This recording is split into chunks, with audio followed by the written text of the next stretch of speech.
네, 안녕하세요. 여러분들의 구독과 좋아요로 이 채널이 유지되고 있습니다. 네, 영상 속도는 1.5배를 추천드리는 바이고요.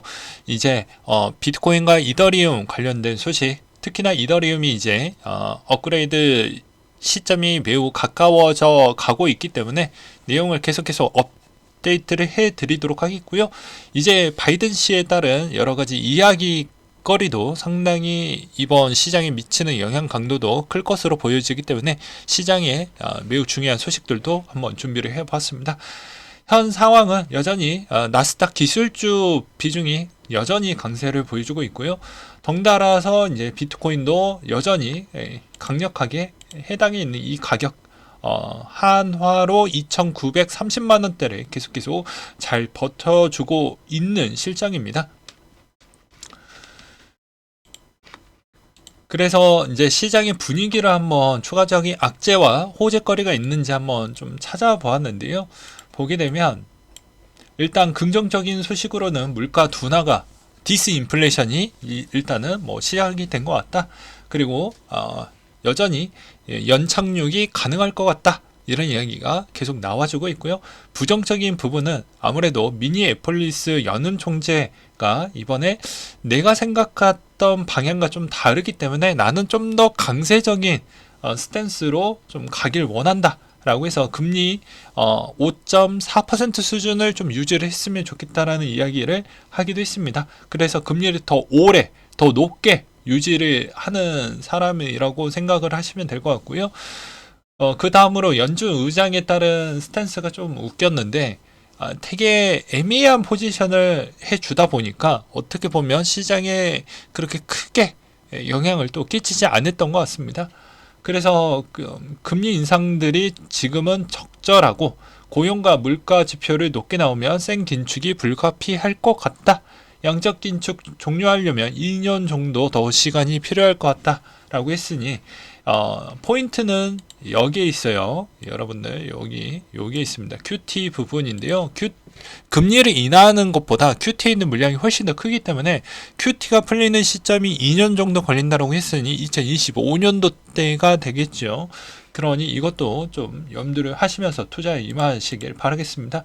최근에 바이든 대통령이 국정연설을 통해 운영 성과의 발표를 좀 하겠다라고 했는데요. 이건 여러 가지 시장에 미치는 영향 강도가 매우 큽니다. 미국인들의 경제 상황 여건이 여전히 안 좋다. 그래서 바이든 책임론이 나왔고요. 바이든 씨는 지지율이 그래도 트럼프보다 근소하게 앞섰고 이제는 본인의 국정 운영 발표 부분으로 경제와 인프라 문제 관련 연설을 할 것이라고 이야기를 하고 있습니다.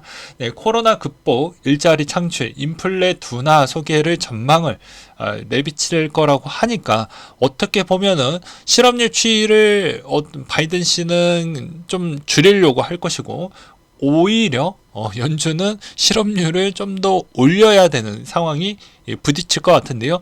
뭐 어쩔 수가 없을 것 같습니다. 의견에 있는 차가 분명히 있을 것이기 때문에 연준이 기다려 줄 수 있는 그러니까 쓸 수 있는 카드에 있는 시간은 올해뿐이다. 내년부터 뭐라고 있습니까? 대선에 들어가기 때문에 여러 가지 성과와 이제 본인의 실적 발표를 분명히 계속해서 주장을 해야 되는데 반대 세력에서는 분명히 공격을 당할 수 있을 만한 여지가 나올 수가 있기 때문이죠. 너 물가 어느 정도 잡혔냐? 너 실업률 추이를 어떻게 하겠냐? 그리고 그 실업자에 있는 여러 가지 혜택과 지원은 어떻게 마련을 하고 있느냐? 이런 걸로 인해서 또 시장의 파급력은 좀 달라질 것 같습니다. 그래서 시장에 올라갈 수 있는 강도에 있는 희망은 조금 더 높아질 수도 있을 것 같다라는 생각도 들기도 했고요. 여러분들의 생각도 댓글로 남겨주시면 감사하겠습니다. 그리고 위기의 빗석, 카뱅, 토스뱅크, KB 다 거절을 했다라고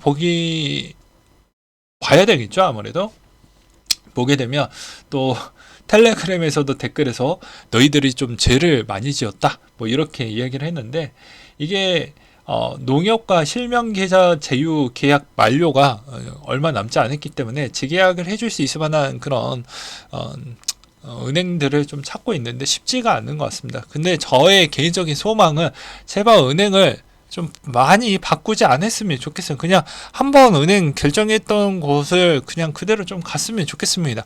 매번 그거 확인하고 만약에 없으면 다시 계좌 트는데도 요즘은 힘들잖아요. 네. 그렇고요. 그리고 DCG 소식인데요. 이더리움 신탁 25% 반값 매도 2200만 달러에 조달을 했다라고 합니다. 그래서 이 내용에서도 이제 보게 되면 라이트코인, 비트코인 캐시, 이더리움 클래식, 라지캡 펀드 주식 매각에도 착수한 것으로 알려져 있다라고 되어져 있기 때문에 이거 안 좋은 거 아니에요? 라고 이야기를 할 수가 또 있겠지만 이미 자, 1월 24일부터 진행을 했기 때문에 지금 2월 한 8일 정도가 되지 않았습니까? 그렇기 때문에 아무래도 이 녹화 시점에서도 부분 매각의 일부 자금이 좀 시장에 나올 수는 있겠지만 그게 시장에 있는 파급력은 1월 중에 다 나왔기 때문에 그렇게 전 나쁘다라고 보지 않는 실정입니다. 예전에도 이야기를 했지만 이거는 그렇게 크게 신경 쓸 여지가 아니다라고 이야기를 하기도 했었죠. 그래서 5월달 부분은 그렇게 크게 이제 걱정할 필요는 없고 시장의 분위기가 중요하다. 그리고 우리 돈나무 누나가 이때까지 계속 목표가를 전망을 언급을 할 때마다에 따른 움직임을 한번 보았는데요. 그래도 이거 선으로 또 그려본다고 하면 되게 웃긴 게 여기와 여기 가격입니다. 대부분 여기에 평균치에 들어간다고 하니까 어떻게 보면 언급을 할 때마다 기준점을 보게 되면 평균의 손실률 추이는 그렇게 높지 않는다. 뭐 이렇게도 볼 수도 있겠죠. 이것도 각자 한번 생각을 해보시기 바라겠고요. 각 SNS AI 검색량 추이가 2월 4일 기준점으로 레딧과 트윗에서 AI 관련 열풍이 불고 있다고 하는데요. 역대 새로운 최고점에 달성했다라고 합니다. 그렇기 때문에 주식 코인 요즘 AI에 가장 핫하거든요. 이런 점도 잘 보시기 바라겠고요. 그 다음에 해시드가 바라보는 2023년도 해서 주요 10가지 내용이 좀 있었는데 간략하게 요약을 해서 설명을 드린다라고 하면 UX, 획기적인 발전과 사용자 유입, 웹 3.0, 아이덴티티와 탈중앙화 소셜 네트워크 발전, 영지식 증명 최적화 통한 어카운트 기반의 스마트 컨트랙트 플랫폼의 원활한 프라이버시 지원, 다이내믹 NFT 대표의 프로그래밍 가능한 NFT 기술 확장, NFT를 통한 사용자 경험 다양화, 그리고 블록체인 게임 섹터의 부활, 게임 개발을 포함한 블록체인 전 영역에 커지는 AI 역할, 기관급 금융을 위한 블록체인 인프라 발전, 미국 중심의 인프라 혁신과 오픈소스 기여에 따른 인도를 포함한 신흥시장에 따른 도전이라고 되어져 있는데요. 제가 이 10가지 중에 좀 눈에 들어왔던 건 아무래도 게임과 기관급 이 두 가지가 좀 눈에 들어온다 이렇게 볼 수가 있을 것 같습니다. 아무래도 이걸 왜 뽑았냐 8번이 아니고 어떻게 보면 6번이 되겠네요. 6번과 9번을 왜 뽑았던 이유는 과거의 게임 쪽에서 그렇게 많이 화력이 좋았기 때문에 그 다음 게임 회사들도 그 기대감을 보고 아직까지도 계속 투자를 아낌없이 하고 있는 회사들이 몇 개가 보이기 때문입니다. 그리고 9번은 이번 썸네일의 주제 내용인데요. 그건 좀 뒤에 가서 설명을 드리도록 하겠고 샌드박스가 이제 조만간에 물량이 나옵니다. 2월 14일 날 언락 해제가 되고요. 이 물량은 12.4% 정도가 되고요. 그 다음으로 옙토스 0.5%, 샌드박스 그리고 DYDX 그리고 APE 그리고 엑시 인피니티 정도가 해당이 된다고 하니까 참고하시길 바라겠습니다. 그리고 32이더 이상의 보유한 주소 수가 최근 몇 달 동안 증가를 했다고 하는데요. POW에서 S로 전환한 후 스테이킹 풀을 통해 네트워크 검증자를 되기 위한 32이더가 필요하잖아요. 이게 몇 달 동안 증가를 했다라는 의미는 여러 가지 해석을 해볼 수가 있는데요. 저만의 해석으로 본다고 하면 아무래도 여기서 이더가 더 추락이 커지면 곧바로 스테이킹을 더 많이 하려고 하는 대상자들이 대기를 타려고 하는 거 아니냐, 또는 오히려 지금의 디파이가 좀 많이 죽었기 때문에 지금 시점에서 해서 어느 정도 아름다운 농사를 좀 진행을 하려고 하는 거 아니냐, 이렇게도 또 볼 수가 있겠죠. 최근에 보게 되면 어디냐, 여기 있죠. 보게 되면 리도 빼고도 여러 가지 이쪽 디파이 시장에서도 많이 핫한 추세를 보여주고 있는 실정입니다. 그 다음으로 또 약간의 좀 어떻게 보면 조언을 좀 드리려고 또 이런 이야기를 하는데요. 뭐 충언이죠. 어떻게 보면. 네. 소프트뱅크 비전펀드 기술주 부진의 4분기 연속 손실을 맺었다고 하는데요. 이번에 손정희 회장은 이번에 이사회 연설에서 참여를 하지 않았다고 합니다. 이것으로 알 수 있는 점은 무엇이냐면 원래 돈을 잘 벌었던 사람들도 잘 벌지 못한다. 그러니까 대부분 일반적인 사람들이 단순화의 오류가 무엇이냐면 부자들이 돈을 다 가져간다고 하는데 부자들이 다 가져가는 건 아니에요. 부자 속에서도 조금 더 똑똑한 부자들이 좀 더 많이 챙겨간다라고 보는 게 맞겠죠. 근데 또 여기에서도 부자들이 잘못된 또 판단과 결정을 하게 되면 부도 나거나 없어졌던 회사들이 전 세계적으로 어마어마하게 많이 있습니다. 근데 그걸 왜 그렇게 단순하게 보는지 전 좀 납득이 되지 않더라고요. 그리고 또한 워렌 버핏이 과거에 이런 이야기를 하기도 했었는데요.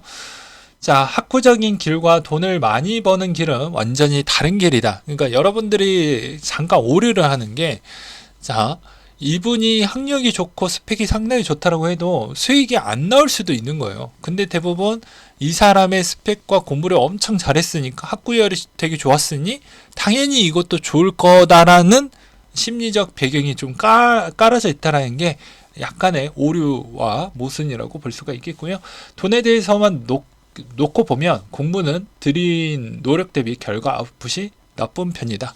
그렇기 때문에 공부와 돈이 서로 그냥 완전히 다른 영역으로 좀 봤으면 좋겠고, 다양한 성공 사례를 어린 청소년들과 아이들이 알게 되어서 진로를 다양하게 가지는 게 국가 경쟁력에 도움이 될 것 같다 라고 했습니다. 왜냐? 공부에 안 맞는 애들이 억지로 중상위권 공부하는 것처럼 그냥 행동하는 것이죠. 그렇기 때문에 인생 망하는 케이스이다. 반면으로 본다라고 하면 이런 이야기를 하는 거죠.